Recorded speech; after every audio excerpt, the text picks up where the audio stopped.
acompanhados. Passo a palavra para o deputado veneziano. Presidente Watson, os meus cumprimentos, boa tarde, muito grato pela sua atenção. E é como se eu e o deputado Davidson tivéssemos conversado e estabelecido uma parceria para que fôssemos e ocupássemos os microfones nessa tarde de terça-feira no plenário da Casa a falar sobre esse item.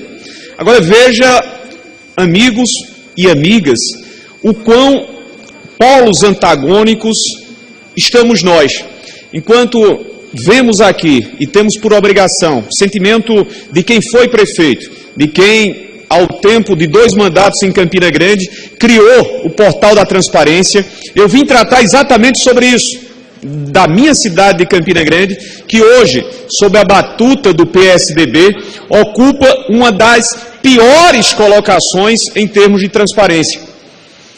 Prefeito e vice-prefeito de um querido, grande e importante município do nosso amado estado da Bahia, recebendo aqui publicamente, para que todos nós, não apenas os seus co-estaduanos, possam ver o quão importante é dividir aquilo que se faz e como se faz com os recursos públicos, merece de todos nós, não apenas dos seus pares, dos seus representantes nesta casa, como esse ilustríssimo deputado, os nossos cumprimentos mais efusivos.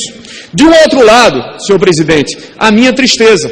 A tristeza ao receber esse relatório da Controladoria Geral da União, que torna pública, através da 2ª edição, números que são estarrecedores para Campina Grande. O maior município do interior do Nordeste, como os senhores bem o sabem, mais de 410 mil cidadãos, hoje recebe a nota 2,5. Notas que variam de 0 a 10.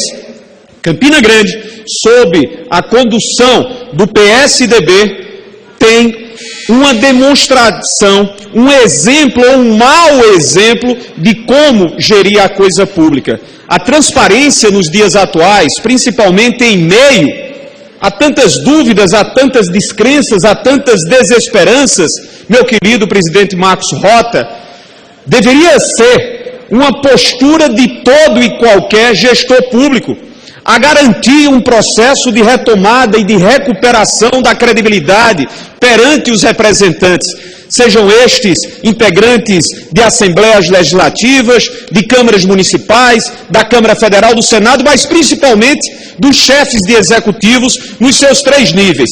Então aqui eu venho pesarosamente lamentar, ao lado dos meus conterrâneos de Campina Grande, essa postura de não transparência da gestão pública municipal. Uma das piores notas verificadas na relação que foi publicizada, para encerrar, que foi publicizada pela Controladoria Geral da União. Ao tempo em que cumprimento aos representantes de Itabuna e a outros municípios que na própria Paraíba demonstraram respeito, demonstraram atenção, demonstraram serem gestores cônscios das suas responsabilidades. Do outro lado, a completa falta de compromisso e de comprometimento com a gestão pública da gestão do PSDB. Muito grato, presidente.